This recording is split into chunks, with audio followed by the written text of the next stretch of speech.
এতিয়ালৈকে 5 জোৰ চেণ্ডেল ছিগি গ'ল। 10,000 টকাটো দিলে নে নাই? দিলে নে নাই? 10,000 টকা আনিবলৈ বিজেপিৰ মিটিঙলৈ গৈ থাকোঁতে এতিয়ালৈকে 5 জোৰ চেণ্ডেল ছিগি গ'ল। ছিগিলে নে নাই? কিন্তু হিমন্ত বিশ্ব শৰ্মাৰ এতিয়ালৈকে 10,000 টকাটো আমি কোনেও নাপালোঁ। হয়নে নহয়? যোৱাবাৰ লোকসভা নিৰ্বাচনৰ আগত হিমন্ত বিশ্ব শৰ্মাই কৈছিলে বোলে যাৰ ৰেচন কাৰ্ড আছে তেওঁলোকক সকলোকে আমি অৰুণোদয় দিম। কৈছিলে নে নাই?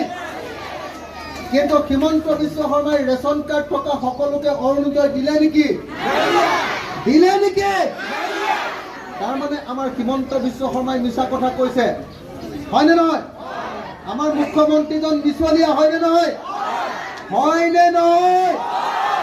মই অসম বিধানসভাত, আপোনালোকৰ ইয়াত নহয়, অসম বিধানসভাত বাওঁফালে CM বহি থাকে, সোঁফালে মই বহি থাকোঁ। মই এনেকে আঙুলি টোৱাই CMক কওঁ যে অসমত জন্ম হোৱা ৰাজনীতি কৰা মানুহৰ ভিতৰত আপুনিয়ে আটাইতকৈ 2 নম্বৰী CM।